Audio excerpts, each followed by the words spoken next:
अध्यक्ष माननीय नरेंद्र प्रताप जी से मुलाकात करके के उनसे चर्चा करना है कि अपनी प्रत्याशियों के कार्यक्रम के विषय में कि क्या आगे का गतिविधियां हैं। आगे की गतिविधियां देखिए, हमारे तीनों प्रत्याशी की घोषणा हो गई है। राम कुमार टोपोजे सीतापुर से, प्रबोध मिंजी लुंड्रा से और अंबिकापुर से आज ही घोषणा हुई है राजेश अग्रवाल जी का।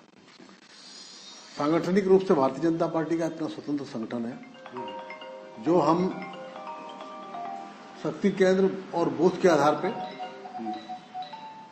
लड़ते रहते हैं। शक्ति केंद्र और बूथ के आधार पे हम अपना संगठन का काम करते रहते हैं और ये हमारा लंबे समय से चल रहा है। तो अभी हमारी बूथ की संरचना हो चुकी है।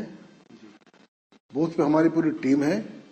5 बूथ एवरेज लेकर के शक्ति केंद्र की संरचना है और 14, 15, 13, 12 ऐसे करके शक्ति केंद्रों में एक मंडल की संरचना है। और पिछले 2-3 साल से हमारा हर बूथ पे टीम है और हमारी पूरी संरचना, पूरा जो पदाधिकारी हमने बनाए हैं वो सभी पूरे योग से, पूरे तन्मयता से विगत 15 वर्षों के जो विकास के कार्य हैं डॉक्टर रमन सिंह जी के, और उसके बारे में बता रहे हैं। और 9 वर्षों का जो हमारे लोकप्रिय प्रधानमंत्री आदरणीय नरेंद्र मोदी जी का कार्यकाल है, इसके बारे में आम जनता को बता रहे हैं और जनता से कह रहे हैं कि आप तुलना कीजिए। तो जनता उनसे तुलना कर रही है। तुलना करने के बाद में आज की स्थिति में ये लग रहा है कि आम जनता भारतीय जनता पार्टी के पक्ष में खड़ी है। तो इस प्रकार से भारतीय जनता पार्टी का कार्यक्रम लगातार आगे चल रहा है और आने वाले समय में गति और पकड़ेगा। हमारे युवा मोर्चा के लड़के उसी बात को बताते हैं कि इन्होंने कहा था कि हम 10 लाख रोजगार देंगे, हर युवा लड़के को रोजगार देंगे या फिर उसको 2,500 रुपये महीना रोजगारी का भत्ता, बेरोजगारी का भत्ता देंगे। मेरे जिले में 60,000 पंजीकृत युवा है, उसमें से केवल 2,500 लोगों को 2 महीने पहले चालू किया है देना, और वो भी 1-2 महीना का देगा, उसके बाद समाप्त हो जाएगा, है ना।